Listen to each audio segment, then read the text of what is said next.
Wenn ich nichts transportieren will, muss ich so eine Drehkante haben. Ja, aber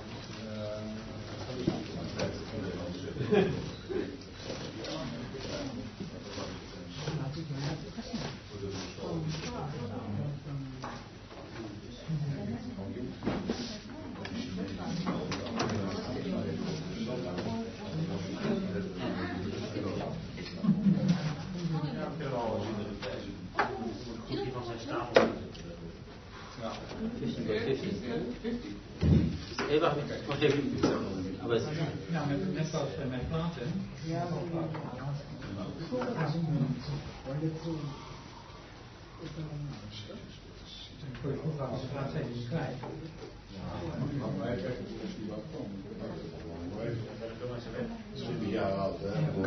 Nederlands kan het wel lezen. Dat is zo'n reclame.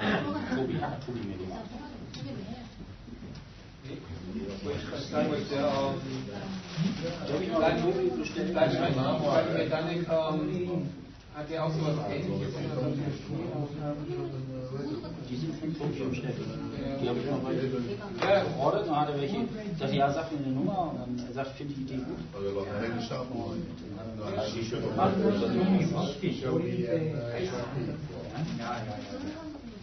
En Chess, dat ken je wel. Showbiz, dat ken je wel. Shang-Chi, dat ken je wel. Ja, ik ken het wel. Maybe this is coming to fast. Showbiz, dat ken je wel. Ik hoor nog eens echt een kampioen.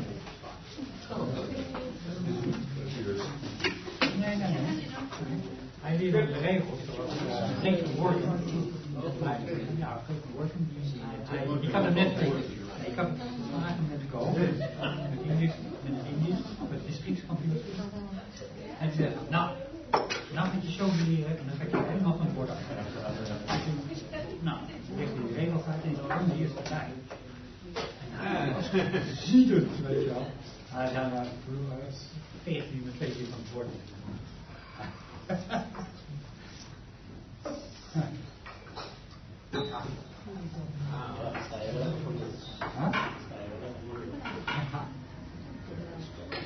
Maar die gelijk van woord op, dat is een grote kerel.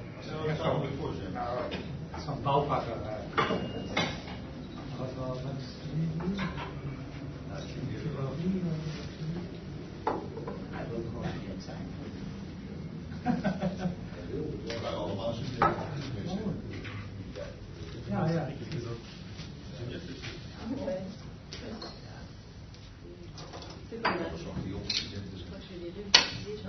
Daarna wil ik nooit meer. Ja, maar dat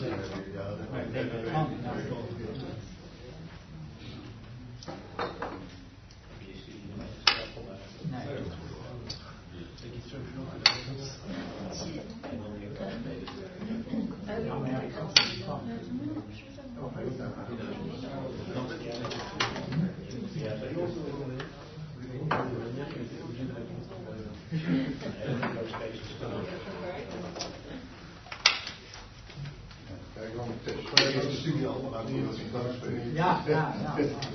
Dat is de redding hoor. De redding van je leven. Heeft mij ooit verteld dat hij het niet kunt maken? Nee, socialist. Sociologie. Iemand moet het dat is vangverstand. Leiding nooit afgemaakt. Nee, nou is het inmiddels weg. Die is geschreven. Dat is afgemaakt.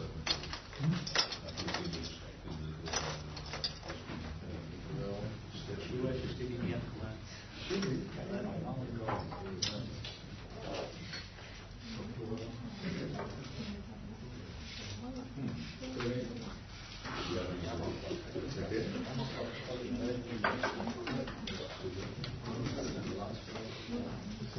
Ja, de meeste mensen hebben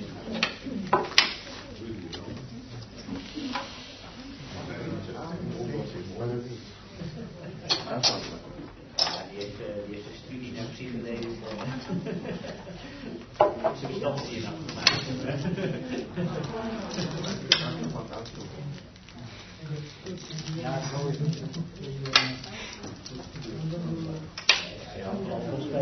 als je dat tijd wordt. Ja,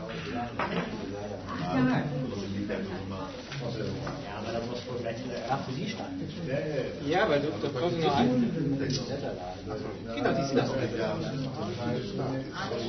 I think Harry from Prof.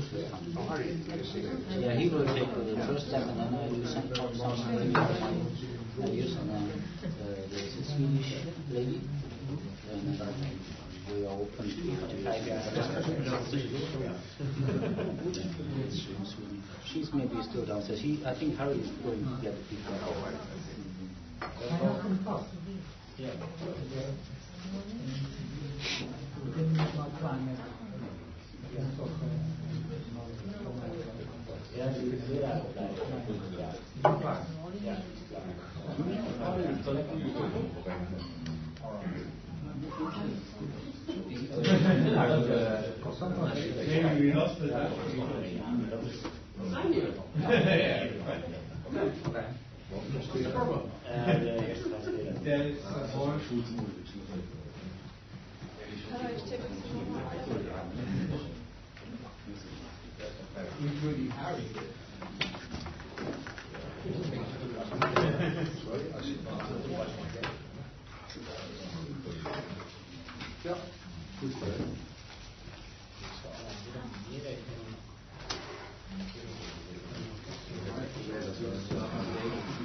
Hij staat daar nooit in die klas.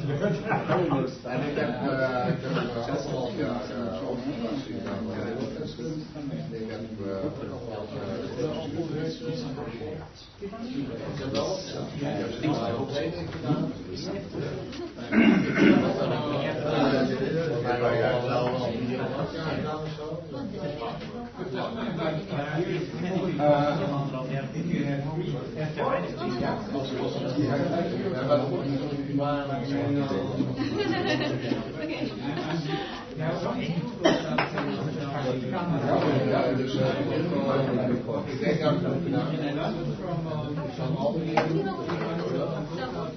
Maar dat je zoiets hebt van Ja, en jij?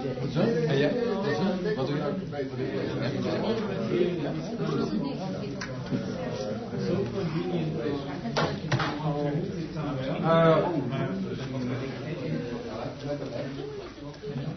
daar zit ik ook weer aan terug. Daar is innovatie van doen voor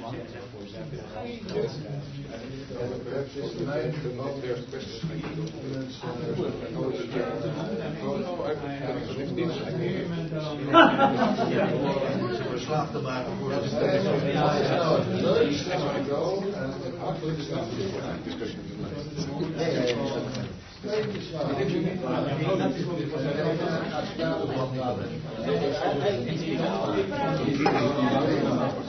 Yes, I can. Ja, oké.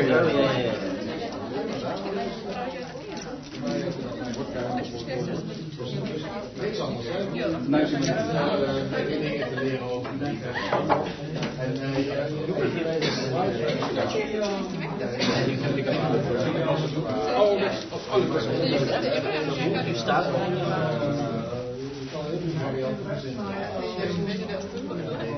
Everybody is here. I don't see the Cyprus guys from Cyprus. From Cyprus. I think they're still now playing with it. Oh, yeah, Good evening, ladies and gentlemen. And it's quiet. Hi. Well, we are now at a special point of the program that we did not prepare, because I thought we hear different stories from the professionals coming from Asia, and that's of course, very interesting. But we are also very interested in what you, as teachers, have for plans or for problems, or people, or things you want to discuss. So actually, so I didn't prepare. I just wanted to have people to talk to each other. But of course, it might be easy to talk about something. So I asked here, Kali, if he wanted to make some sort of presentation on what he does, and let's see how the discussion goes. If the discussion goes down, then I have somebody else, the joker, and then will be the next one. And then after that, we'll see. We have something. And of course, if you're all tired because it was a long day, we can stop. Because of course this is extra, but I think that normally people like you really like energy. You want to know what's happening. Sorry? To learn. And you want to learn. Yes. So Kali, Yeah. please start. Okay, yeah, somebody knows me. I'm Kali Balvin from Berlin. I'm kind of full-time Go teacher since now next year it will be 20 years that I'm fully concentrated on teaching Go. It took me 2 or 3 years to get to the point where I can live on teaching. You know, the first 3 years is always difficult if you're a freelancer. But now I can live on I'm not getting rich and not good for my pension, but I like the job that I do, and I can afford my living, and I can even travel some places. Can always be better if I would work more. So I'm now working about 25 to 30 hours a week, and doing some preparations at home, of course. And I teach currently. I teach at 5 elementary schools and 2 youth clubs. And the one youth club I'm teaching 3 evenings a week. It's Monday, Wednesday, and Friday. And this is very regular thing. And it was the first project that I ever had. And then I came there, and there was a kind of non-monetary exchange system. Tauschen, exchange. They don't give money, they have some artificial currency. And I get to know this group, and I said, they're the youth club, and they use this money, and you can join and go there and teach and get some. Bitcoin. Huh? Bitcoin. Yeah, it's kind of this. It's only for Kreuzberg. It's called Kreuzer. And then I went there, and the lady here in charge of the youth club said, "No, you will get real money for this. We'll get you paid. We find some money for you." Because she was so convinced, I don't know why, but it worked. And I'm there now since 19 years. So that's the youth club. And I also do, in this youth club, I do little tournaments. And some weeks ago we had the 135th tournament. It's small tournaments, 10 to 20 people, sometimes more, sometimes only. The smallest amount was 4 players, but we play 3 rounds. It's always Friday evening from 5 to 7:30 in the evening. So, and this keeps the children playing, and we play full handicap on usually 19 by 19 or 15 by 15 boards, but I will explain later. What's the average amount? Huh? What's the average amount of participants? 10 to 20. Okay. It varies, you know. And it's just a small tournament, and So, and I thought, what to do if I have so many children in different schools? How to see their progress and how to motivate them. And of course, I learned a lot of new things today as well. And many questions are now in my head, and I already had some of these questions in my head before, because I'm using a rating list. I won a prize here at the Go Center for this rating list, and but now I didn't use this list for 1 year. I stopped it completely. 1 year without this list. But first I want to explain the list. So, as I teach in many classes, I hope you can see. I have here the names of the children playing. And I start at 50Q, going up to 30Q here. So if the children play any little game, 7 by 7, 9 by 9, with me or somebody else, they get a little point here, and slowly they progress, and if they are 30Q, they play 20 games. And I think after 20 games, they should know a little bit about the rules, you know. Of course, I explain the rules and teach them. But after 20 winning games, or if they play a good game against me, they get 2 points, or some more if they learn something. And if they are 30Q, of course, they can participate in any tournament because they know the rules and how to finish a game and how to count. This is the thing, you know. Then I know. And if there are children, the strongest children from each class I can invite for a school team, school championship, for example, from each class, and I pick them. So I can keep track of all the 300 to 400 children that I'm teaching, you know. And I can see there are some which are really motivated to play.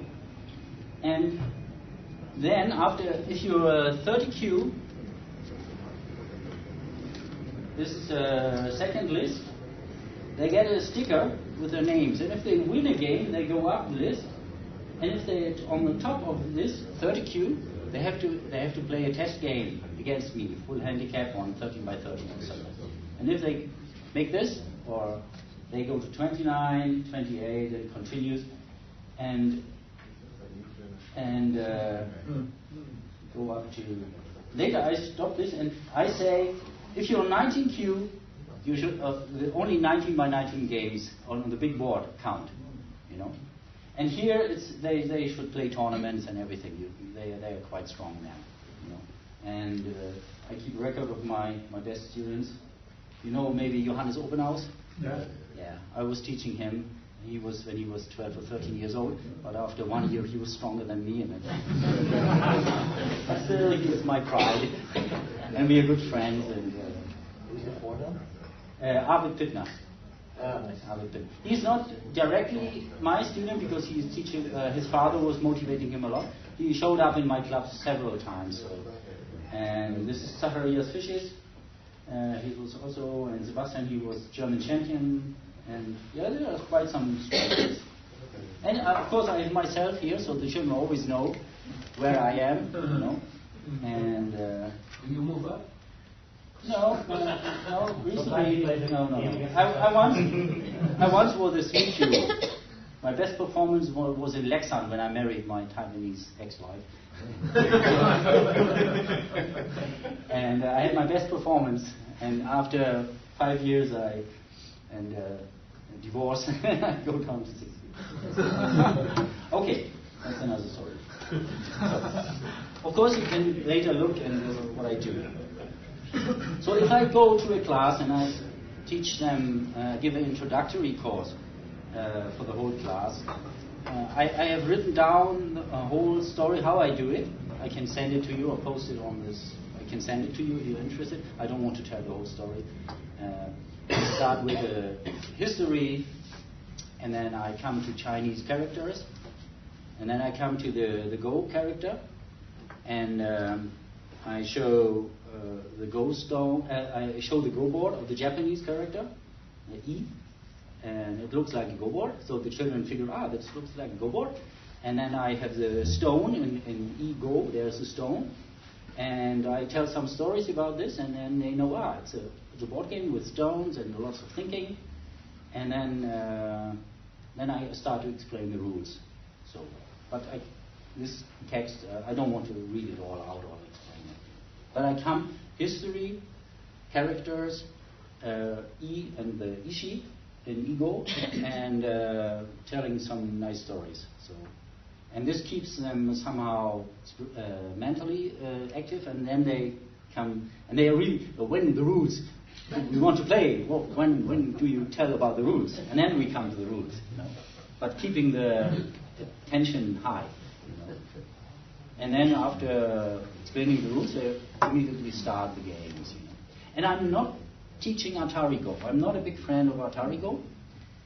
I usually explain, but I learned something new thanks to Mr. Mizu. I like the idea of talking about chains now. But because I start, of course I like to explain capturing and territory. And I do it the way that I teach them, if you capture a stone, if you take away the neighboring points or the lines, you take out the stone and you have 2 points. One for the free territory, or for the point inside the stones, and one for the stone. It makes 2 points. If you capture 2, you get 4. I ask the children, if you capture 2, you know, how many? And then they have the idea, okay, there are 2 ways to make points. There's territory and there are stones. Yeah? And of course, sometimes I explain, this is a territory, a house. I talk about houses. So the outside, the edge of the board is the window, you know, and this is the window side and this is the house. But in the evening, if you build your house, you should close the door, you know. And I ask, is this a house? This is a house. And then sometimes I leave the door open, and then some people, they come, it's some points. And no, it's not, because it's open here. You can walk in, and I take some white stones, and okay, there are some guests coming, walking into your house. You know? So it's, and I like the picture of the house, and later you can continue with, if you big a house, it's nice. If you put too many things into your house, it's not so nice. So it's getting crowded, so you don't put stones into your house. Yeah, I like the picture of the house. And if you have a house with 2 rooms, separated rooms, it's alive, it's a good house. You know, later, if you have only 1 room in the house, you're maybe in prison. Because you've got only 1 room. So, yeah. So, and of course they like to play, and then they go home. And they we learned a nice game. What now? Of course they can come to a Go Club, but I said, we have these nice things here. And of course there are nice giveaways for the children. But the normal thing is that you take out the stones, the paper stones, and you play with them, but you cannot pick them up. And maybe picking up some captured stones, you will move the other ones away, and it's a destroyed shape. And you know how difficult it is if you have some problem on the board and you wiped away some stones, and how was it? You know, everybody came across it. So you destroyed the shape, and then, this was here and this was there. No, it was this way. You know. So I said, okay, if you cannot pick up the stones in a good way, it will not be a good way to start playing. So I invented this little thing beneath the stones. Yeah, and I glue it, the thick cardboard, and even the children do it themselves. I give them a cardboard, and they cut it into pieces, and they glue it on this. And then the thing is, they can easily touch it and pick up the stone. And this is a big, huge difference. They get this board, take it home, and teach their families. And I sometimes ask, and now I met a child, you were at my school 6 years ago, I still have this set. After 6 years, you know. And of course, some children, if they like the game, they buy real material. Or they ask for, I want to have it for my birthday or for Christmas or whatever. You know. But giving them this, they can make their Go set, their first own Go set, they can make it themselves. And they can play some really good games with it. You know, and then they can find out if it's a game for them. You know. So, this is one thing. And you can show it around for the people who don't know. For some of them I talk maybe about this the second or third time, so some people know it already. Then, in my classes, or it's not really a class, it's more, I'm a part of the afternoon school program, and in spring and summer and early autumn, I can sit outside on the schoolyard. I put up some tables, put up the go boards, and the children come to me, because if I start in a new school, I usually try to introduce the game in almost all classes. And then all the children know about the game. So and then they come, and the children that like to play can play with me or some simultaneous games or some other children. And I don't teach too much. I only to talk sometimes, and I let them play and learn while playing. And then I had the problem that if I give them problems, normal problem books, the problems are too small. And then I invented the real big problem book.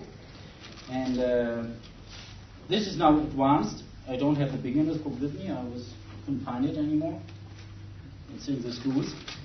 And on these things, on the problems, you can play with real stones. I put it in front of me, and then maybe there'll be 2 or 3 children. And every child gets maybe 3 or 5 stones. And then we start solving the problems. And the one who has the fastest answer, they don't have any stones anymore. And then the others, the others' turns. The other play and solve the problems. So this is nice for solving many problems. And I have a book about life and death for beginners, and the total beginner's book from chains, liberties, Ataris, and setting up a territory and so on. So I have different books of this type. So what else?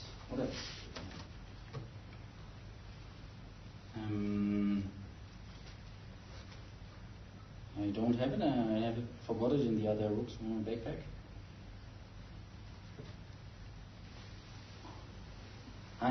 Can you see this? I painted a white go board, and it looks like an island, and so they can come up to the island and make their land, their territory. And this very careful line is the beach, because you're easily thrown into the water, captured. And then I had another idea that I had is I found with Lego, I found these round pieces and the flag. And so I said, okay, let's build castles, on the island. And the children like it a lot, because then they have a flag, and this is my territory, this is my castle. And sometimes I give them the problem, try to capture this flag, and they enjoy this. So I try to make the lessons as fun and entertaining and different things every time. Yeah. Inspired by the Japanese game, maybe you can make something like this with fish and penguins. Yeah, I have. Wait, I show you something that there were some times when I don't know. Maybe you have had these figures. You get them in some certain shops, and they were collecting them. It's a little I don't know what kind of figures are there. But everybody had them suddenly. And then I said, okay, let's make a replay go with that. The colorful figures against the black stones. And there's a letter here. And So I even the children inspire me. They bring something and I get ideas. Anything else here? This is a question, my last question.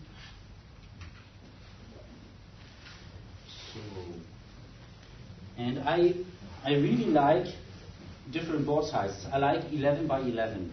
I explained it before. It's not only black and white, but black and white. And different, more groups than only 2. 11 by 11 is a very special and nice shape. And I'm very happy that somebody wants to pick up the idea in I don't know, who was it, the Chinese or Korean lady? With the 11 by 11. Huh? I like that. Go ahead with that. Okay. Because I made the boards myself, and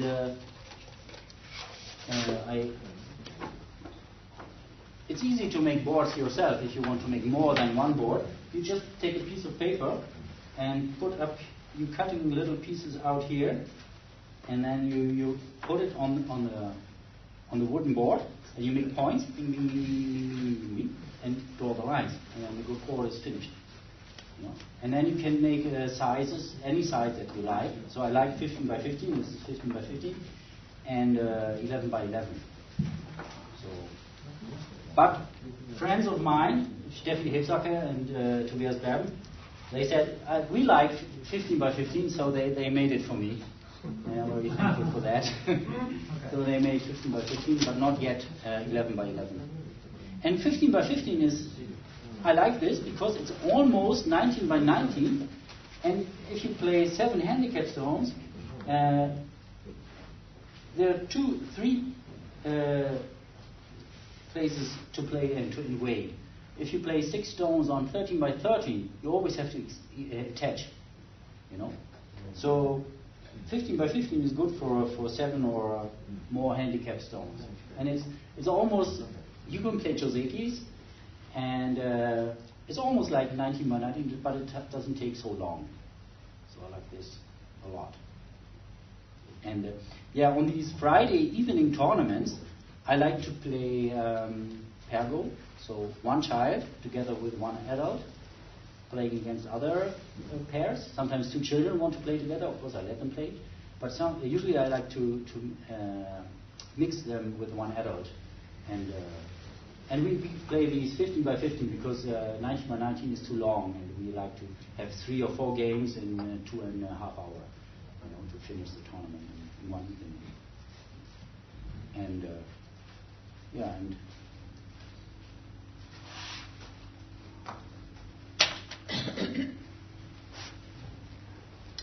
wait, one question. A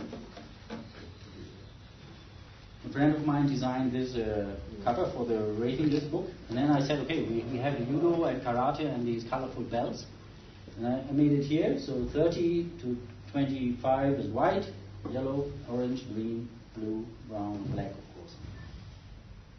And so the children like to yeah, I want to have a black belt. I have to play more and be more serious, and they want to go up. And it's just one idea of many. You know, it's not how to say. It's I want to motivate them on different areas and levels. You know, of course, it's somehow it's fixed on strength. You know, and I had some children. It seemed to me they just were playing for the list. They did not play the game. They just wanted to get higher in the list, you know, get further up, you know. And they usually played weaker players to get up in the list. I was really frustrated then. And I tried to explain, it's not this. The list, its strength, the Q level is just to see who is the same strength as you. So I want to pair you with a similar strength. It's not a value itself. You know, if you're a 3Q or a 5-star, it's not a value itself. It's just to find an equally strong opponent. Of course, for some children it's difficult. It depends on the age. And one child once said, okay, then I stop playing. It's just for finding similar opponents. It's boring. I want to get up, you know. So, but maybe, yeah, it happens. Are these colors the same as in martial arts ranking? I think the colors are similar. Maybe some sports have a mixed color, black, like orange-white or white-green or whatever, I don't know. This is some kind of old traditional stuff. And I try to put it up until 30Q, you know, so just to motivate them. And I don't know, I sent I had the idea. This is just Q numbers here going, just design stuff from my friend. And I was thinking about putting for white belt or for yellow belt or these belt colors, I wanted to put up some terms like Atari, double Atari, Fuseki or Moyo. And I was thinking about, is it good to put a certain strength to a certain term? And so far, I get no positive answer from all the teachers. They think, no, you cannot put a special term or an idea of Go, like Chizuchi, to a certain strength. So, and I'm always wondering, when do I explain a certain concept? You know, when can I explain the first time a certain concept, or when is the idea, or is there a ranking? Of course, you won't start tell a 30Q about Furikavari. You don't do that. They do it all. Huh? They do it all the time. Yeah, they do it all the time. So is there something like when, of course, you start with Atari maybe, and liberties and escaping, and is there something? What do you think? Does it make sense, or you think it's... I do have a bit of an opinion on this. Huh? First, I said I do have a bit of an opinion on this, actually. Yeah. First of all, I agree with the last presentation of the Japanese delegation here, who said use simple words. Sorry? They said use simple words when explaining. Simple words. Yeah. Yeah. We don't use simple words because we use Japanese words for some reason. Yeah. It doesn't make any sense to me because and it's completely abstract to kids. So every new word, Yeah. they have to not only learn Go, they have to learn the word as well. Yeah. For things like Hane and stuff, sometimes it's difficult. Things like Furikawari, nobody ever needs to know the word Furikawari to play Go. Yeah. Like those kind of Japanese words. I don't know that word. What does that mean? I'm with you. I don't know that word. I think we should get rid of those words and start using English or German or Dutch words instead. Because in a lot of cases that is actually very simple. I can understand that, but I think it depends on the age of the children and their motivation to play. Some children like to learn some new words, and they know that I lived in Japan for 2 years. They want to learn some Japanese from me. And I can show them some terms and tell them something about Japan or some But that's just a good connection. Like if they learn Go, they can learn Japanese at the same time. To come back to the subject, you asked do certain terms correspond to a certain rank? Yeah. I think it really depends on the player, because I didn't know any Joseki when I was 1Q. Yeah. And then there are other 1Qs who have such a huge database of Joseki in their head that they totally ruin me in the opening, and then I have to sort of scratch my way back from there, you know, because I'm better in the middle game. But every player has their own strengths and weaknesses, so it's really hard to say what concept corresponds to which rank. Yeah, you can be 5 down in Fuseki and 10Q in endgame. Yeah, I know all these things. I wanted just to get some discussion into. I know how difficult it is. Liesdo, for example, is supposed to be a 13 down in middle game. Yeah. Yeah, because his Fuseki is very bad.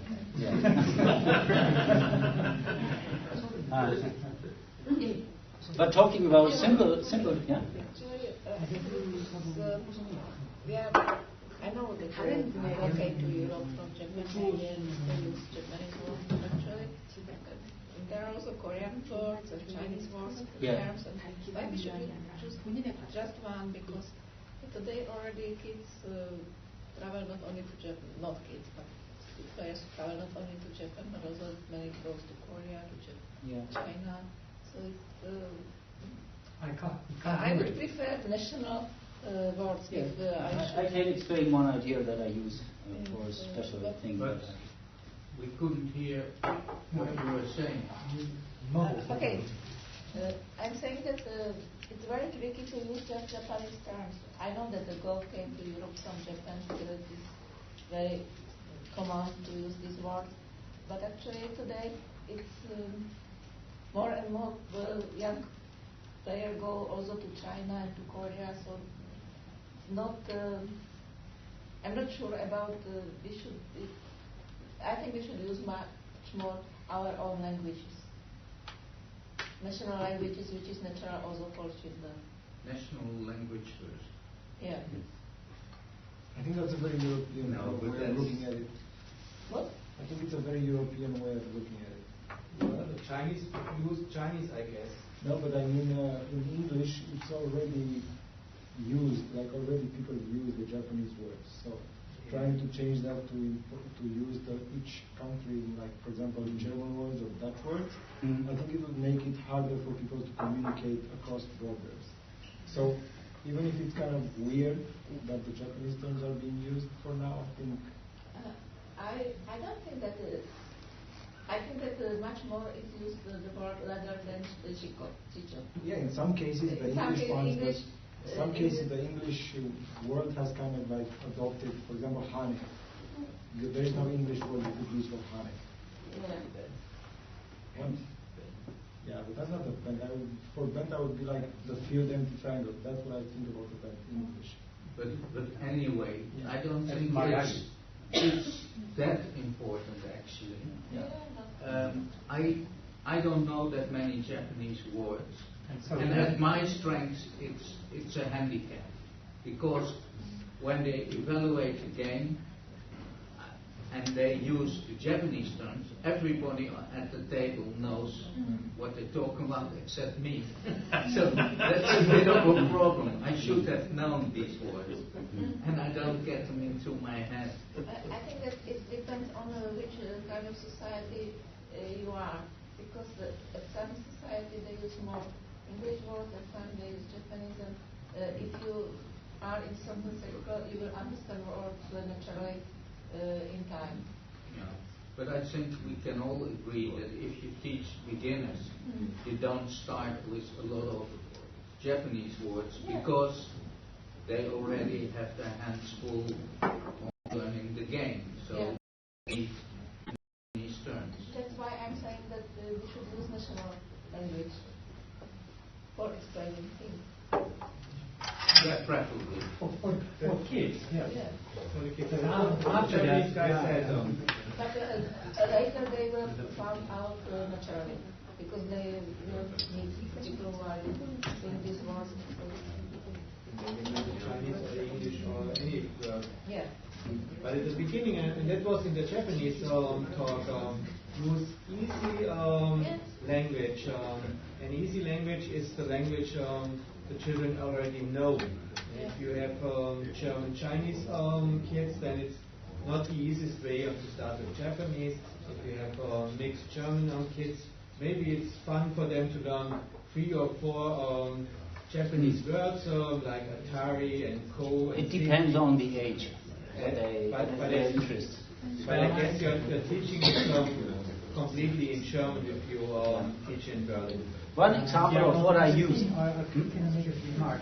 The thing he was talking about, the Japanese teacher was talking about, is not what you think it is. It's about easy use of language. Yes. Don't use difficult words in your own language. Yes. And it's not about using foreign words. Those are difficult words. Because they use Japanese words anyway. Yeah. There's no technical terms. No technical. That's what he is. Not Japanese or whatever. I'm not for Yes, we have technical terms also in German, because we have the international language for chess is German. So we have many ideas about German technical terms so we can use for both. for these things we should avoid them for children. That's what it is. No technical terms. Yeah, no technical. I have 3 more things, and then somebody else can take over. So, one of the easy stories that I sometimes tell, if it comes up in a game,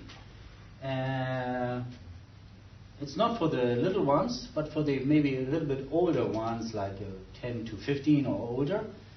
And I say, what if it's White's turn? What to do with these stones? You know, how to capture these? You know,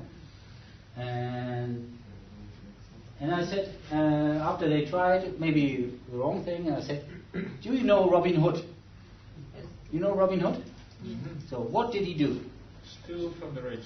Steal from the rich. And slightly, I think he's taking care of the weak people. And I said, please, take which are the weak and the strong white stones? So take care of this little weak stone here. And then you maybe can take the rich. You know? And then you can capture them. Because if you support the strong ones, you know, then the weak ones will be maybe captured. So it's just a little story, and it's just Robin Hood, you know. And they easily understand. Look. It's not an answer to every question, but if you maybe look for the weak stones, maybe you can make it stronger, you know, and support the weak ones, you know, in order to have them. Or of course, if there's a sacrifice strategy, you have to give it away. But sometimes, if you want to rescue or capture other stones, think about Robin Hood, you know, and they like that. They like this little story, just Robin Hood, and then support the weak ones. And you might capture the other ones. You know? As long as you don't become Don Quixote. Yeah. Yeah. So, but this will be another story. So you have to be creative and tell things and stories and pictures for children. Yeah. And the second one is, I have a picture that I once found in an internet. Here's a big community. And maybe somebody knows about that. And I think you'll like that. And anybody have ever seen this carpet? And where can you get this little carpet? It's a Go board, and it's 90 by 90, very nicely done. And it's a carpet. You put it up in your living room, and you play games there. I like this idea of a carpet with a Go board on it. Oh, yeah. Does the carpet come with separate stones? I think I don't know.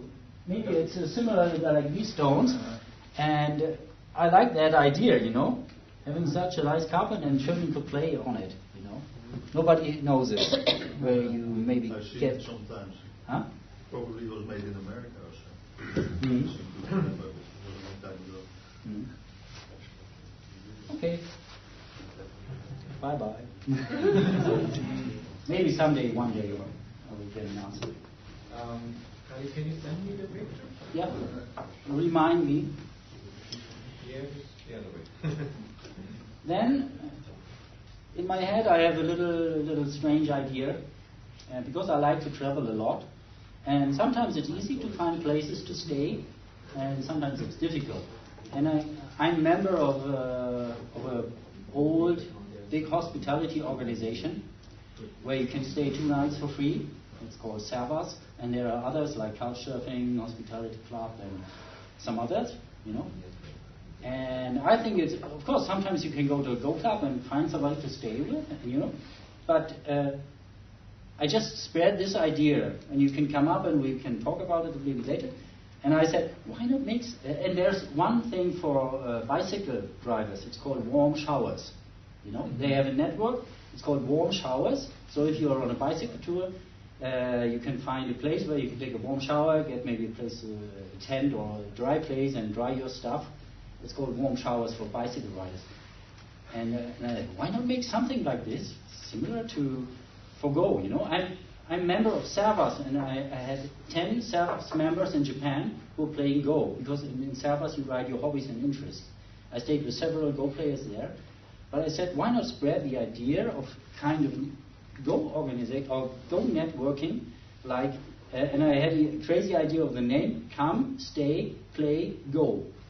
You know, because after 2 or 3 nights you should go. So it's a double joke: come, stay, play, go. You know, Be sure to go. yeah. This was just an idea that I wanted to share, and maybe can talk somebody. It's just an idea. Nice idea. Yeah. Come, stay, play, go, and play 2 nights, and you know what to do with the Go players. You know, if you don't have anything to talk about, you can play a game of Go, and then you can talk again. Maybe they only come to the point stay. Maybe. Okay. Any questions? You told us at the very start you haven't used the rating book for a year. Yeah. What have you been using instead? Huh? What have you been using instead? I took some notes of, but I didn't use it, and always showed it to the children. And And the children like to play, so they continue to play, but of course some of them always ask, "Oh, where's the rating list? Did I get my points?" I said, "No, I forgot it at home." And I noticed, huh? He's a liar. And no, they after some weeks they realized, okay, there's maybe no rating list anymore. And I said, "No, yeah, I'm a bit lazy, and I'm fed up with putting every game, every result in and changing the list." And I found out that, of course, the children, there are many children continue to play, but some of them stopped. And now, this school year, I started again with the list, and suddenly more children play again. So what's in the? Why do they like the list? I always ask myself. Of course, they like to compare.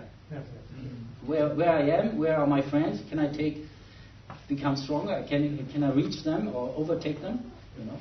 So I just wanted to find out what would happen if I don't use the list. And you can get even more interest by putting the list online on the webpage. Then they can check it all the time. Yeah, but like he said, it's just strengths is just a number. It's just for finding opponents on the same strengths. That's it's not that. Yeah. But children like it, I experience. Your conclusion is that you start again with the book? No. They were happy, and I said, "Yeah, I'm still in the list." What made you stop using it anyway? Huh? What made you stop using it in the first place? I wanted to find out what would happen. Ah, okay. An experiment. Yeah. After 15 years of using it, I said, "Okay, now I stop 1 year." It was kind of laziness, and made it, and I made an experiment out of it. People usually do that with alcohol or tobacco. I wanted to find out if it's a drug for children. I wanted to find out if it's addictive for children, just to play for the league. But do you use the rating list immediately or after a while? Yeah, sometimes after some games I start to write down the names.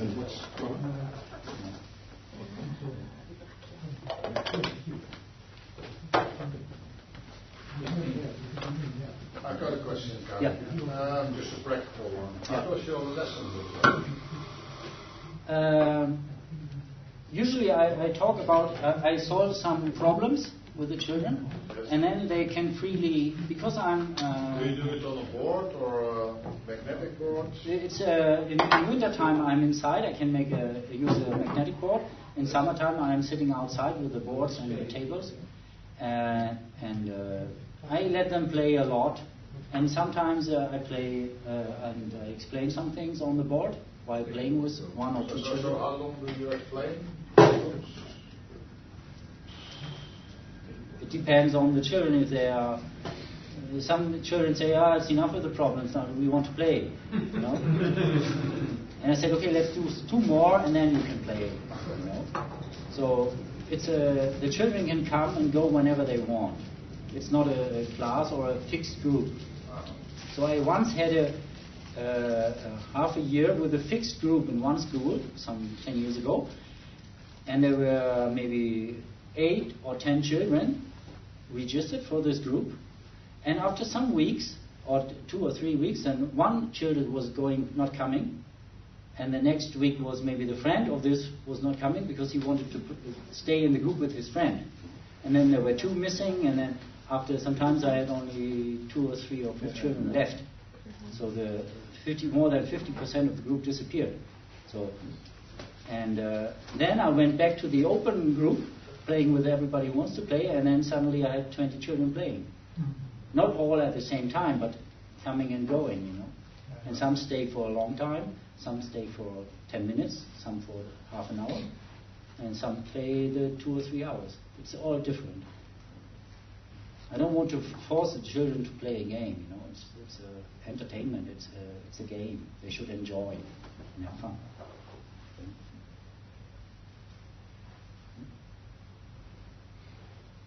Yes, good. No questions, no problems. Yeah. All right, well, we've got some activity. We're just going to prepare a little bit. So, We need these tables. Is it okay if we borrow these tables? Yeah. We need 5 chairs sitting opposite each other here. And then we just need to get out a little bit. Start moving. Also on this table. Yes.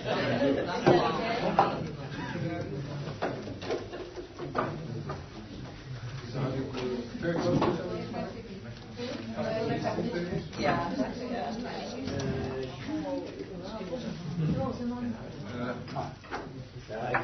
I forgot 2 little things. While they are preparing something, I not only play Go, I'm not monogame, I'm polyludol. That's what my t-shirt would say. Not monogo, but polyludol. I play other games as well. This is a chess soccer. We play with chess pieces and a ball, and the king is in the goal, and there's some other players outside. And I could explain it for somebody who was interested. And somehow in the internet I found this game. It's called Go-Ju. I can also explain it if somebody's interested. It's a Go-Ju, right? I don't know where the name comes from, but it's also very nice and easy. It has maybe less rules than Go.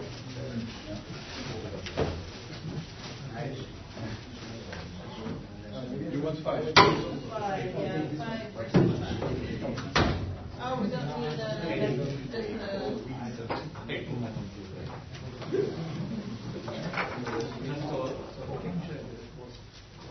and then I need 10 volunteers.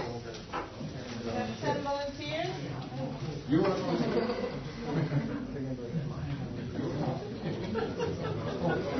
now I'm asking, are you volunteers?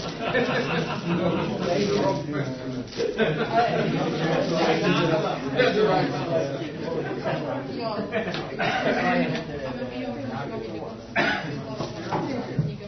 Okay, and just have a seat. If you are a volunteer, there should be 10. 5, and then there's 3 volunteers, I think. Just a minute. 1, 2, 3.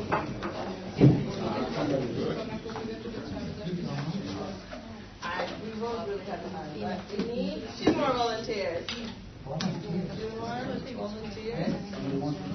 And then I need someone who has a watch. Anyone wants to volunteer to be the timekeeper? Time, yeah. No.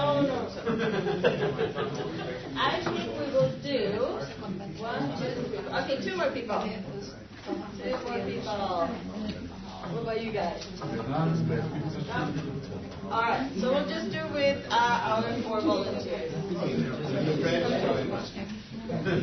Alright, okay, awesome.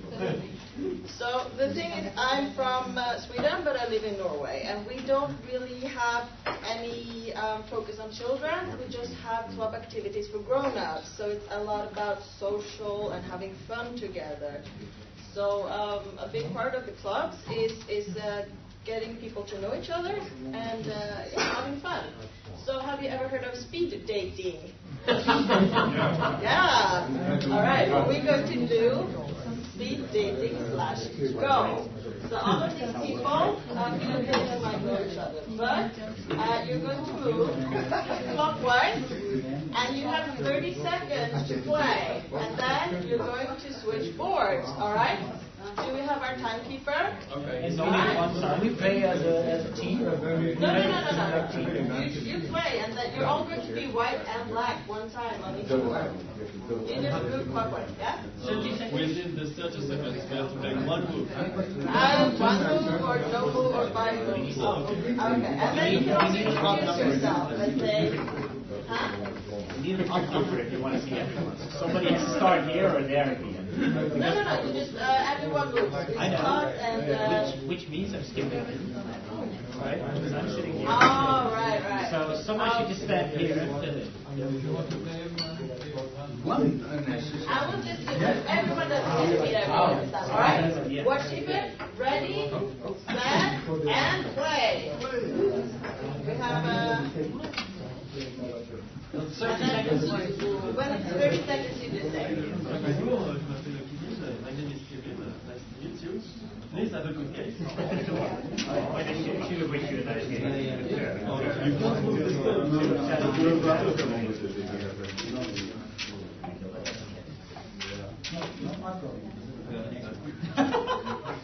You're just creating problems. And change.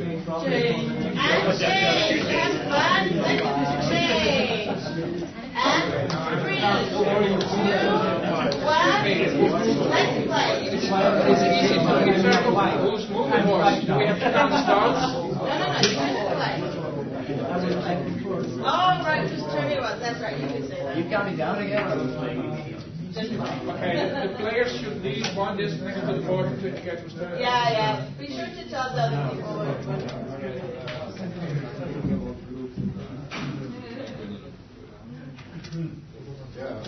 Change. And change. 1 second. And be sure to tell the person who's put it in. And 3, 2, 1, and play. Oh, sorry, that's your black. Black is white.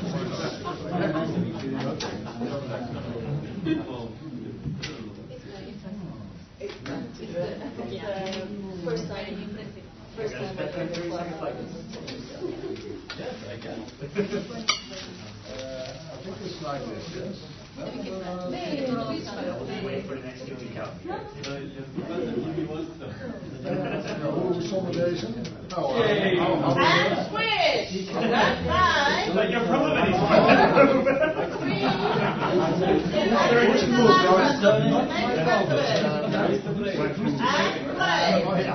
We go past. Get to count. What happens if the game is finished? You change. Count it or just start a new one? I think it is counted, but did it really finish now, or can you play something else? Try to do Robin Hood, but I'm not Robin.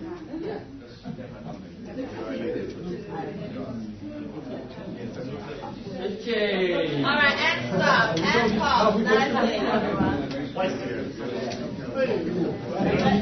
we're done. That's it. Let's pause.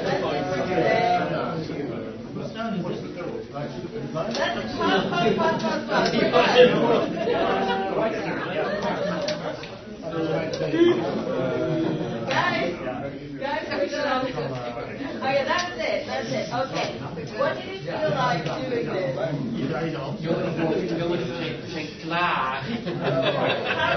What are the games like? The games that you want to play? Yeah. So,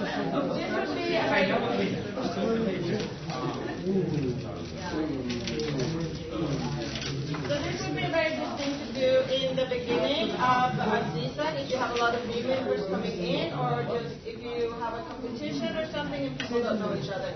And 30 seconds is a very short time. I just do that to get everyone going. And you can actually even do it on a 19 by 19 if you have higher Q and down level players, because they will really get into the game and they will end up stopping and discussing, and they don't want to leave the board and they want to keep playing.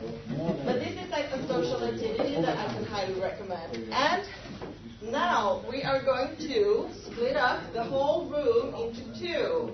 So half of you guys, and I think it's about, how many are we? 30? So I want 15 players over on that side. 15 players. And then, over by that board over there.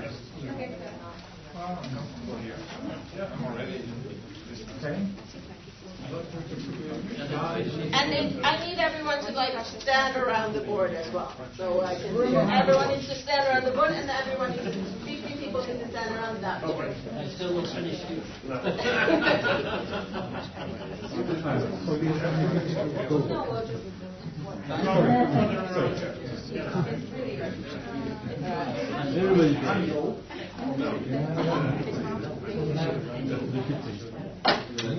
Alright, so who is participating in this? Okay, we have got 1, 2, 3, 4, 5, 6 people over here. This 1, 2, 3, 4, 5, 6 people over here. Everyone in this room has played 1 versus 1, right? And most people have played Rango, which is 2 versus 2, right? Have you ever played 15 versus 15 before? No. We have, and it is actually a lot of fun.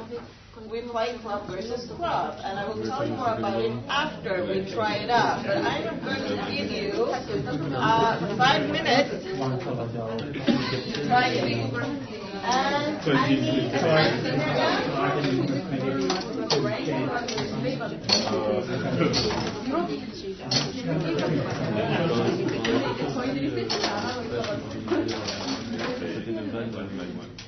So I need a timekeeper.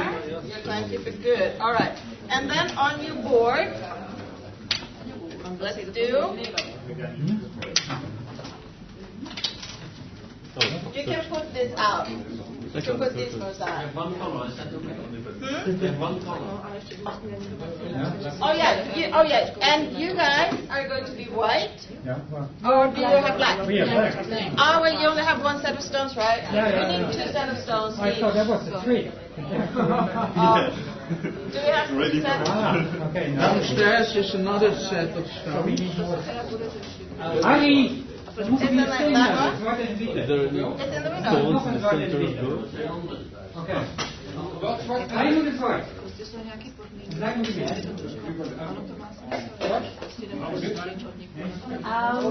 One. But I'm going to give it a research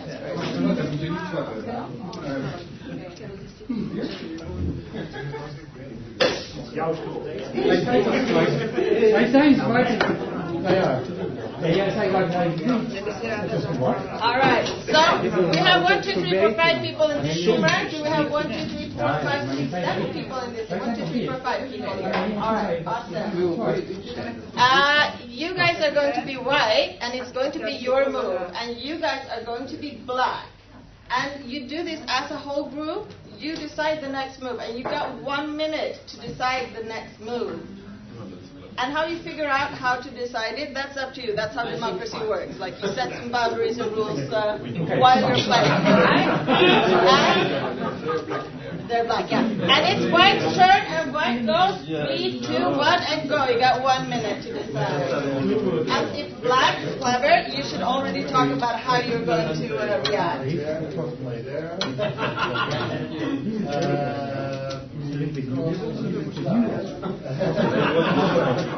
We're just going to finish.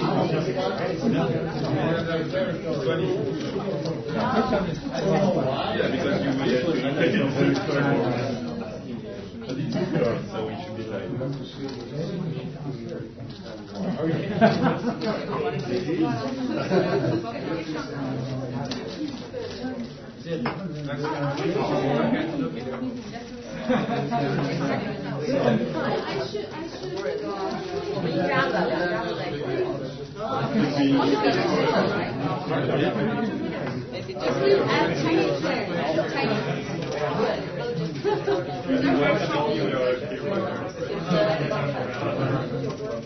And I want the white move. Where's the white move? We got this one.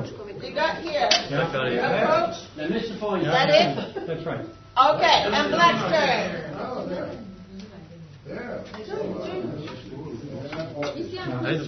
And white should figure out how to answer to black's move.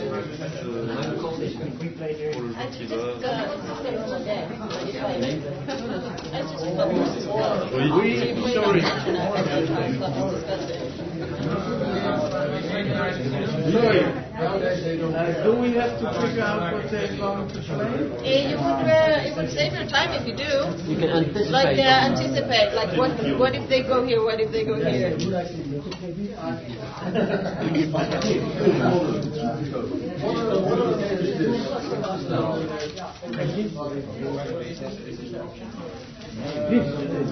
This is show you.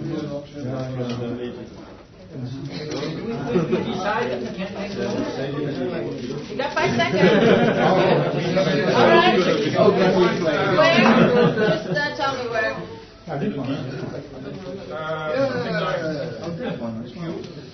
There. All right. White got 1 minute. Go. Oh yeah, We already decided. You already decided? Where do you want to go? We knew what they were going to say. Where's that? No. Oh, that one? No.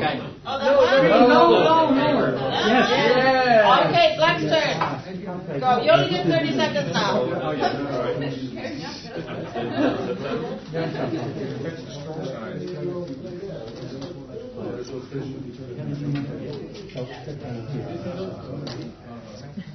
Some?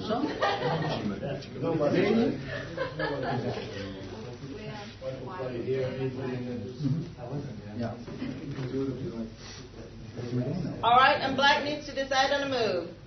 3, 2, 1, and you can just. No, the other one. Black's move. 30 seconds. Invasion.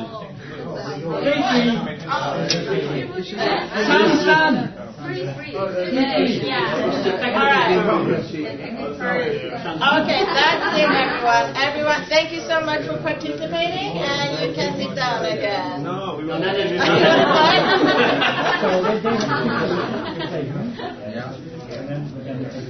Guys, we're done. We're done. We're done. That's it. Okay. We won! Yay!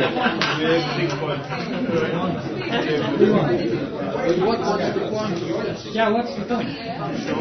And I just wanted you to experience it, and I will tell you more about what you just did.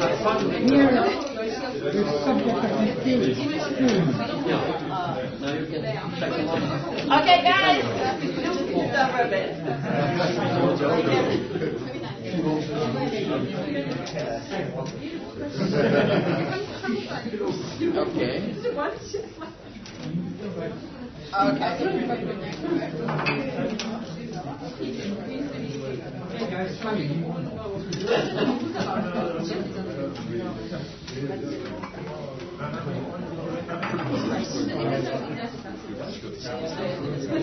Okay, guys, come on. You can just continue afterwards.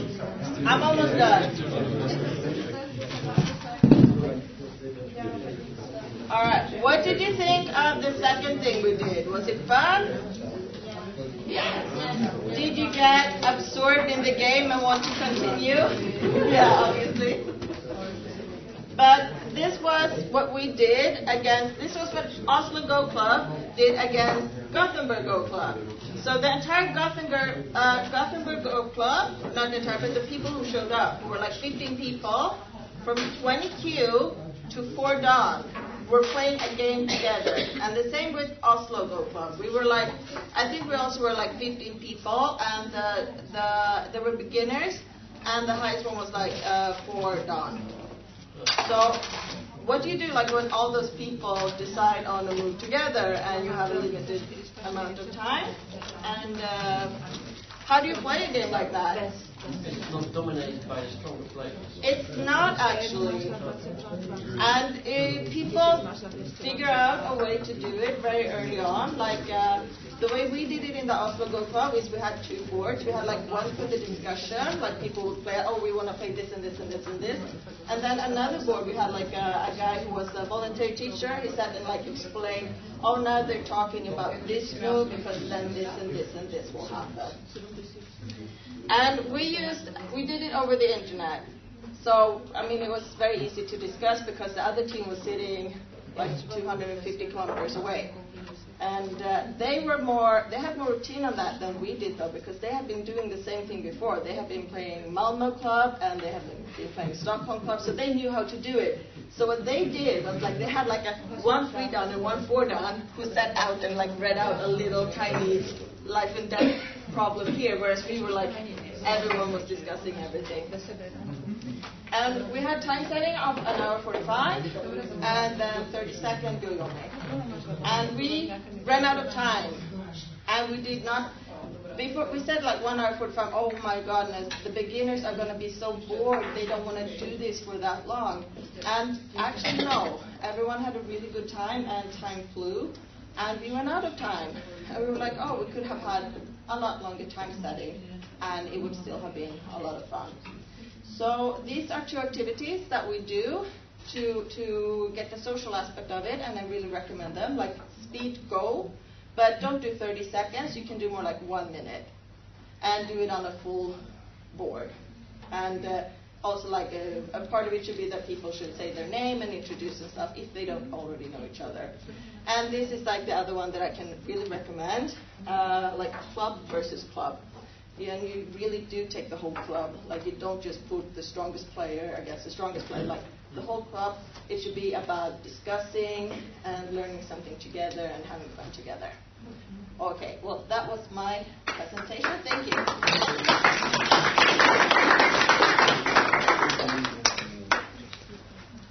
Oh yeah, do you have any questions?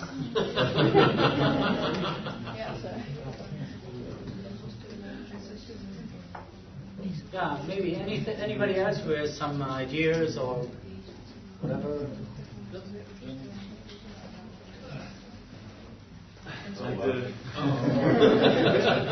Yeah, Santa Claus.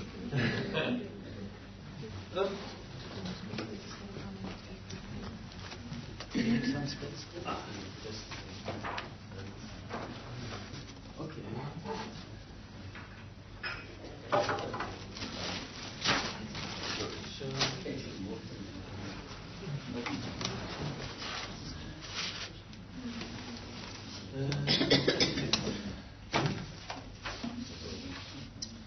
Okay. Good evening.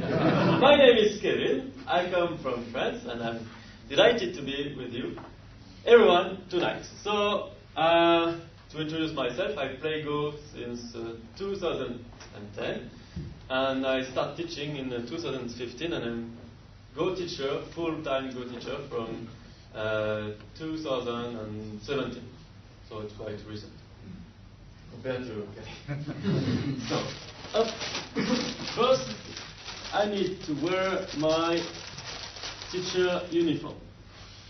I have a teacher uniform, of course, because I'm a teacher. I need to have a uniform.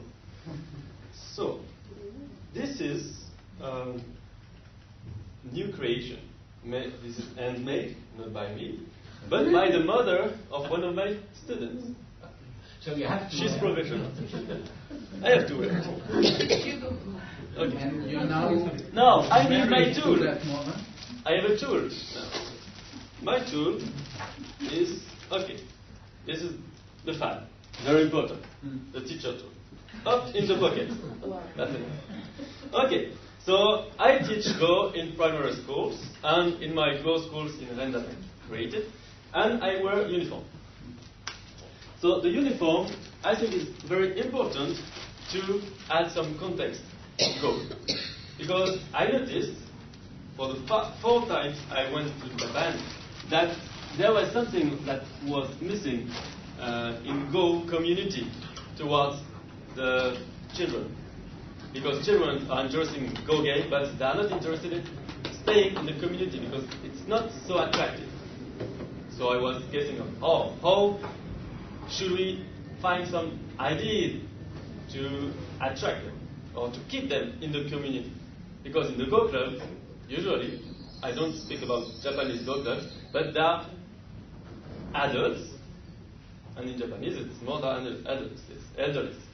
So it's not very attractive at all for children. So I have an idea, is that, what about sports? How do the children recognize them when they go to the sports? Well, they are wearing something like uniform, suits, proper to the sports. So simple. Do we have any uniform for the Go community? Not at all. What about pros? They just look like businessmen, like ties and costumes. It's so boring, in my opinion, because I'm so more to aesthetics and something like lights. So I imagine that children would be interested in being in a community with something to promote that they are in the community. So what about a suit or uniform? So this uniform is not just to wear something like with Asian style. It's from the Jinbei of Japanese, if you know.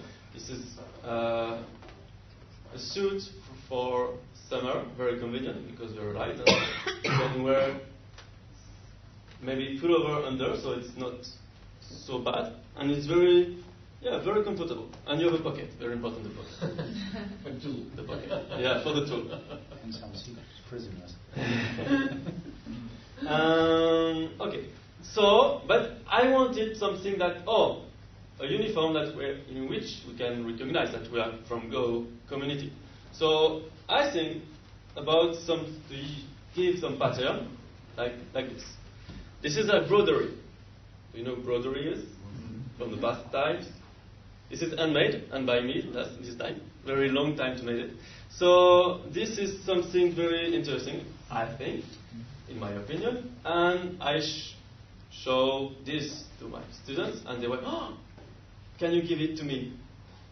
No, this is mine. If you want it, you have to come to the Go School. Okay. Oh, the Go School, yeah. Okay, but you will give me one of this? Oh, I only one. This is prototype. But now, this is the new one of a series. I have 17 of them. And I will, this month, make the broderie with a company specialized in broderies.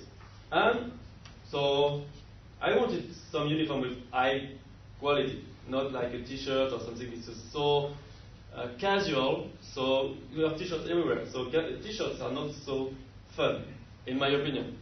This is my opinion. This is my way of thinking about how community can grow thanks to the children, and how to promote it in the same time.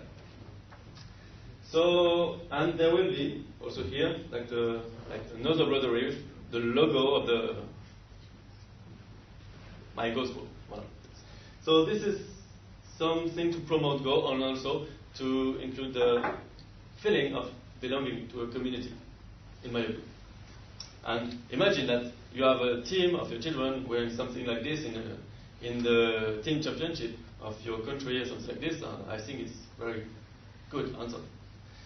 So this is one of the projects not achieved yet.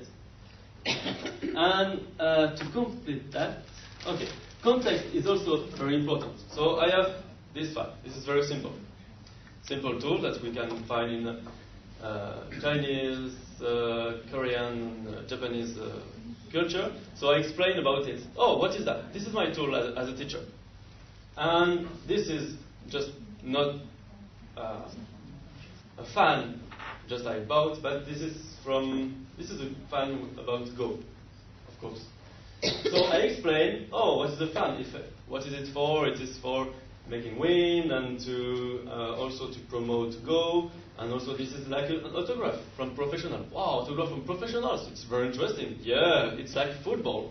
This is not a ball, this is a fan. But it is very useful. And also I say, it's very important also because there is an etiquette in Go. You can't move and we being joyful with the stones, scratching the stones. So you can use it as to be stressless. This is with bamboo. Oh, what is bamboo? Bamboo is grows up in Asia, and this is made of bamboo, and bamboo is very flexible. Yeah, this is like my style in Go, very flexible. So I teach them how to play Go as a professional. So I teach them the etiquette as the Japanese delegation told us about. This is very similar. How to play Go, hanging the stones, and to be relaxed.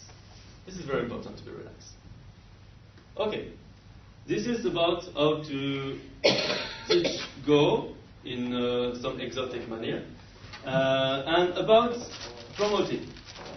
The second thing, when I'm going to a stand to promote Go in events, there are a lot of people, especially children with parents, or when I go to primary schools, I want to give them something when I organize tournaments, something like that. So I say, the parents always ask me, where can we find some Go stuff for playing at home?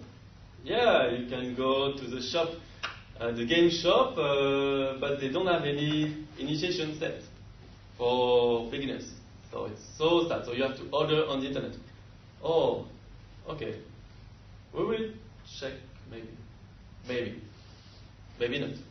So I said, oh, why don't we have some Go stuff? But you know, we have a lot of Go stuff here for initiation, very simple. But in my idea is that, yeah, I would like also to have the opportunity to send and to sell them some stones, real stones with boxes.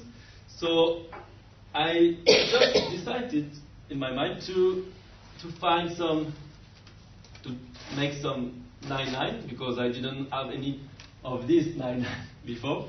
So I made some boards, like the 99 here, size, with a special design for children, because we need, as Kali told us, that to bring fun to Go. But I'm more for aesthetics, so I designed some of the Go boards to make, oh, this is very cool, the children are very attracted by this different design, and the parents, oh, it's so cool, and we can play Go with it. So, okay, I can buy just right now. Okay, do you have any stones? I have the stones also with the boxes, so it's very interesting. So, in that way, we can also make money by selling some stuff for cheap price, and to promote Go, and also to make some design something very fun or something very aesthetic. It's about cats, if you want to see about that, the different design. And the 4 seasons of the cat. Yeah, you notice that it's the 4 Japanese seasons. Last thing is about, yeah, how to, when you go to the primary school. Kali explained very well a system about the ladder, very interesting for children to follow the progression. So I just made the same thing on my side. I didn't know anything about that.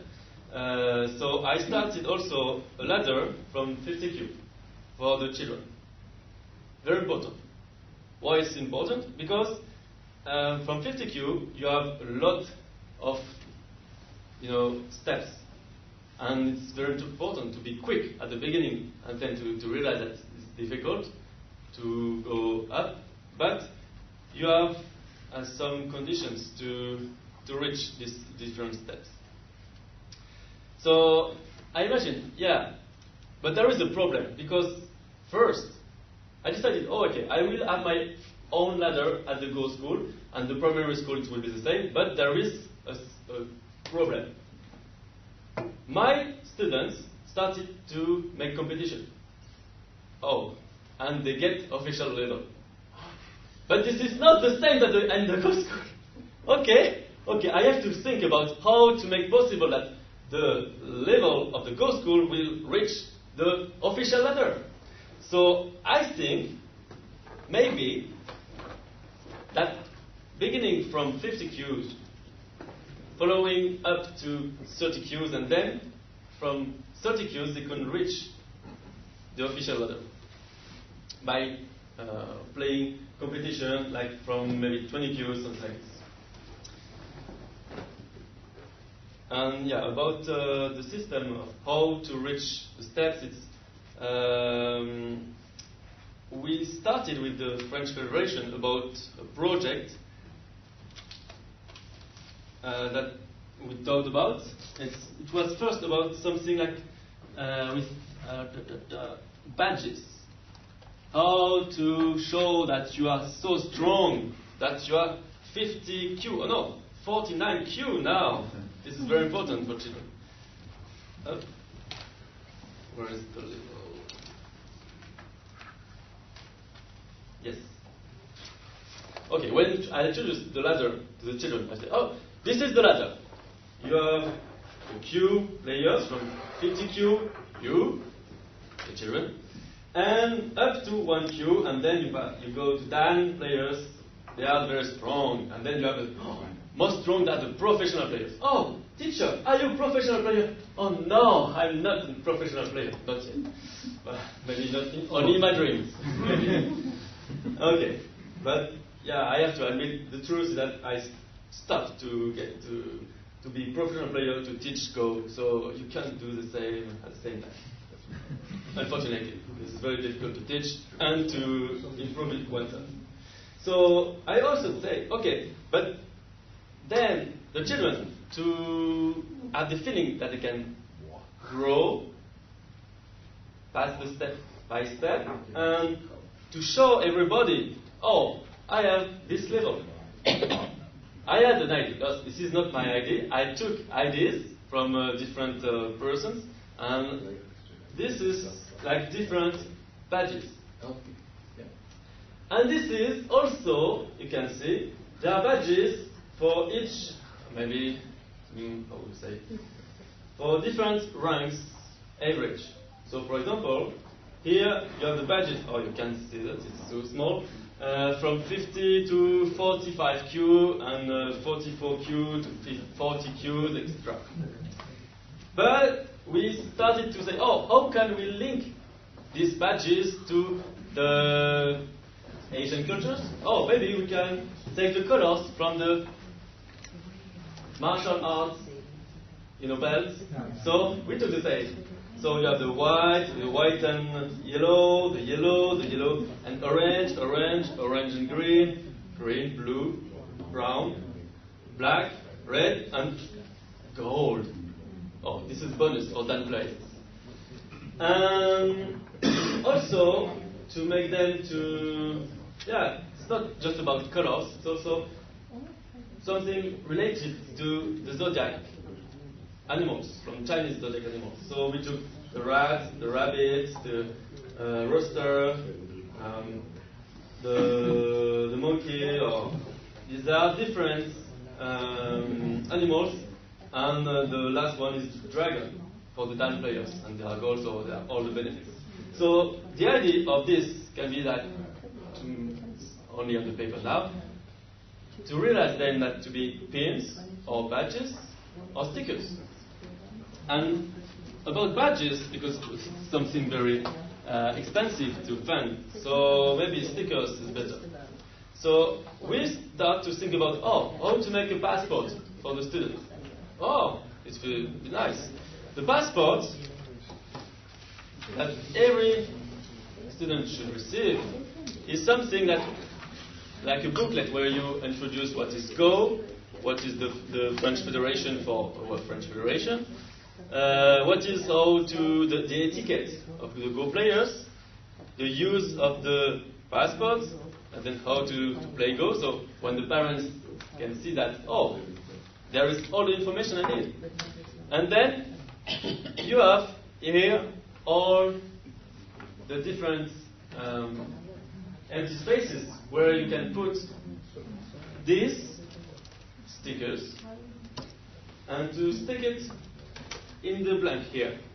So you achieve that and you certify that this child, he just fulfilled some conditions that answered about this level. This is something very subjective because I made it maybe 1 week ago, so I we didn't think about it much more. But for example, from 50 to 45Q, I can count the liberties of a group. I know how to surround a group to capture it. I know what is Atari and how to answer it to escape. I learned about origins of Go, for example. I play my first game of Atari Go or something like this. This is a very simple concept. And then you put some concept and knowledge more and more difficult. And in that way, the child can just notice that what he learned, and he can see again, what was this term for this shape? This was bamboo tie or something like this, for example. And then he put the sticker. the teacher put a sticker. Oh, you reached the 40 Qs and something like this because I certify that you have this knowledge and you have on the theory and on the practical, on the book. And then you give the booklet to the child and he can keep it. And then, of course, when he had an official level, he can just get rid of it or continue to collect the stickers if he is interested in it. And it's also a good way for the teacher to say, oh, okay, we have something that is from national federation, so this is approved by the federation, so all the teachers that want to use it have the same basics of using it. So if the child changes of school, he can, or primary school or whatever, another teacher can say, oh, you have this level, okay, no problem. And we continue to play and to improve. And then at the end, you guys have useful links for the internet, for example, my club or my Go School address and information. So this is like a booklet that can be very useful at the same time for the child to improve himself, to follow his own progression, and also for the teacher to follow what he learned and to focus on something like very that is the same for everyone, for all the teachers from the federation. I have two questions. Yes. We are talking on the European level, so about these 50 Qs, I'm not a fan of 50 Qs, but Mark Rieger has already done something to explain what is a 50 Q, what is a 40 Q. Did you talk with Mark Rieger about your ideas? This is the first question. The second question is, did you talk with Gunnar Dickfeld from Germany, who already had bracelets with different colors, like the martial arts, because the judoka took the Dan levels from the Go players, not the other way around, so we can take back something and with these colors. And he made some silicone bracelets with colors some years ago, and I use them for my kids, and they love it. But I have the feeling that in Europe nobody knows that. So my question, do you know Mark Rieger? Did you talk to him? And the same with Gunnar. No. Sorry. Yeah. Actually, I think that it is not so important because this beginner classes will be always very national and local.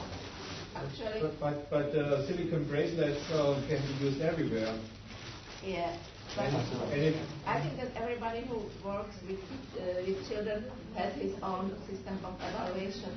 But actually, the goal of all this, I also start with 50Q, for example, and give stamps for each level. But I have my own ideas what you should know to get one rank, and is actually learning rules and so on and so on. But I think that the goal should be that this 60, 50, 40Q level is not suitable to play normal, ordinary tournament. And the goal of the teachers should be to bring children near to 20Q that they could enter a normal tournament. And I always say to my kids, okay, I can give you rank up to 20Q, and then you have to go to ordinary tournament and gain your own rank. I totally agree with you, Jana. My point was more that we still start new small projects, and we reinvent the wheel every time. That's just a feeling of me. I'm in the Go community for 5 years now, and it's just a feeling. I'm still not a Go player, and not a Go teacher. I'm just an organizer. I'm one of the most active organizers in Germany, and so that's just my feeling, and that's why I asked is there an exchange? Because there's a Go Teachers website from the Go Teachers workshop here 2 years ago, and that's it. The website is there, and the content is not. That's why I asked, is there exchange, or is it's just happening now? Yes. I have to go and have to catch my train. I just wanted to say I love your work. Your creativity is really inspiring. I'll see you all tomorrow, okay? Bye. Bye. Loading train. I understand you that it would be nice if all teachers who teach kids could cooperate, but my experience is that it is very difficult to force people to cooperate on this level. No, but it is something available that you can borrow. Yeah, that's true. But it's not available somewhere. That's the thing. So I would be happy if your booklet is finished and could be downloaded from this GoTeacher's website and maybe adapted from others, because every country has different rules. You have a different rules that in France I learned when I played the last tournament there, and I still need some German explanations for it. But my thing is that we should keep on these sessions and not only present new ideas. If it's finished, then also present it to make it available to the others.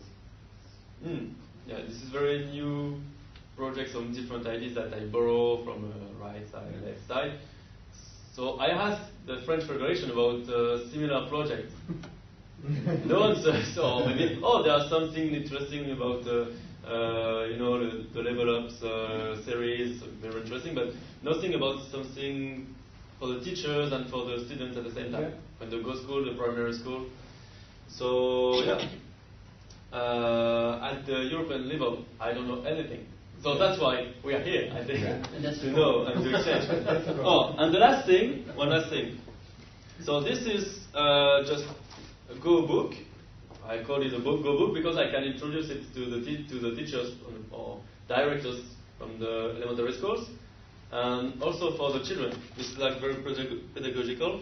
So this is also a booklet special for the scholars, the primary schools headmasters, and to introduce them how it works, how to make a project, what are the values of Go, how is one session going on. I have also, because context is very important, I added some stories like legends, with from Chinese stories. So it's very interesting to make like a half session to talk about it. And if you are dressed like this and you have the hat, And you have that also? I have the hat also. And the fake beard also. Okay, I also introduced this poster, very nice posters. It's about the legend of the dragon, white and black dragons. So I always introduce my first session with talking about this. And each session I try to find something else to talk to the children about, related to Go. So then we have, for example, here the 10 golden rules. You should maybe know. And I always teach the first one, which is Sportsmanship. Greed doesn't bring victory. Be greedy. This is very important. It's very important. And this is just for fun, because the other ones are more strategic and more for high-level players. Then I introduce also a lot of pictures. For example, this is from the Confucius Cup in last November in Rennes, in my city. So I introduced, how is a tournament going on? Which kind of players we can find? So there was, for example, Stephen Hu from America, is a presenter on Twitch, and there was also a Chinese professional who came and funded by the Confucius Institute. So the Confucius Institutes are very, very nice for funding or making projects. So this is very good partners. I also show them some pictures about students in Japan during my different travels. I was interested in Go schools, so I took some pictures and I showed them how it works in for example, the Hong Dojo, the Shinjuku Go schools with Fujisawa Sensei, or with the Ryukusei school. So this is very, very interesting. So they can see that children are playing Go with like extreme patients with a big board, so they are very, very interested in seeing these pictures. Then I also introduced them some about news about the Go world. For example, there is the youngest professional player's history, and she's only 10. Wow, she's only 10, and they are like they can compare. Oh, can we see again the ladder? That's professional. Okay, this is very far. Okay, yeah. I don't say that they can reach professional level pro, but this is also as a model. So recently, the Ariane, which is from France, she is the European champion, feminine. So this is very nice to introduce that the women are very important also in Go community. And here is the first French professional, Tanguy Calvé, also this year. And so it's very nice also that say, there are, how does the European Go Federation organize the professional system, and then there is a French player, and he's young, and this is very nice, and he's not far from the city, so we can invite him. So this is very interesting. I also, at the end of the sessions, about 3 months, I just broadcast, EuroGo first episode. They like it a lot. I also talk about AlphaGo. This is very, very interesting for some of them. Yeah, that's it. Thank you for listening. Thank you.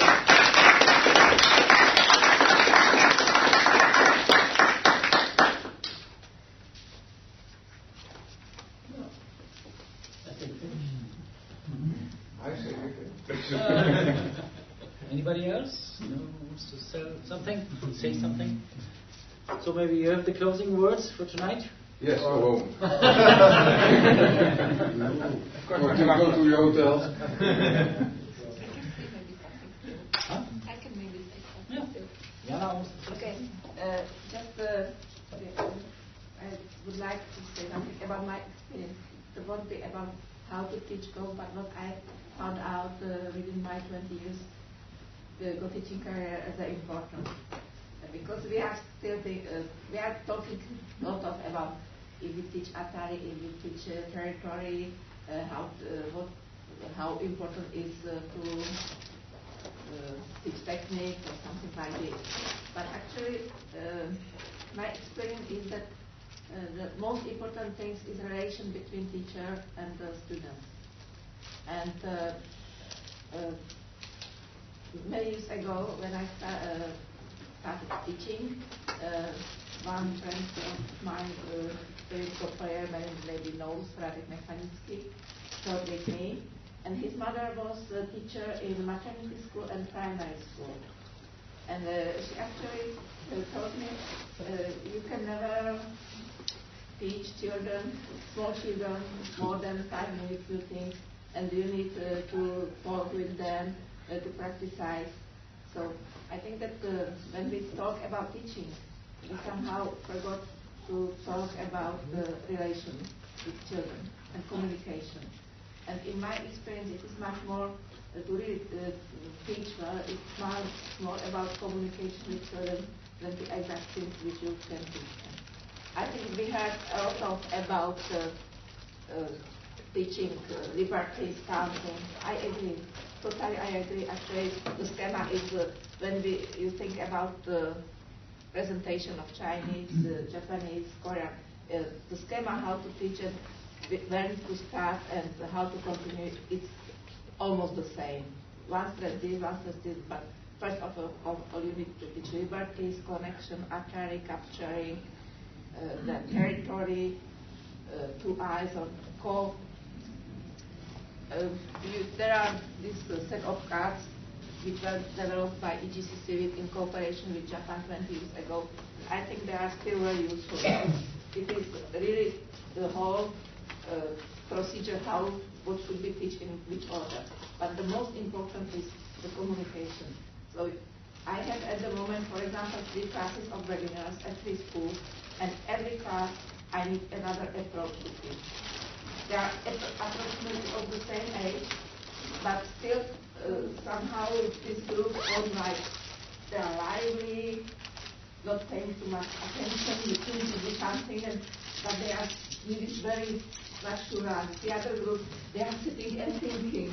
They are like solving puzzles. Yeah, they are able to, for 1 hour, solve problems because they are how it works. The other group, they will just play. So it really depends on children. And you really need to reflect what kind of children can come to your class, and according to this, to choose your teaching method. And it's very difficult to say you should teach like this, like this, like this. I think that first of all we should learn to think about children, how they are like, how this group works, and to find special approach to each group actually. That was what I wanted to say, that we should stress more who we teach. And even if the children are of the same age, 1 year it can be completely different from the other. That's what I wanted to say. Okay. Okay, thank you. Yeah.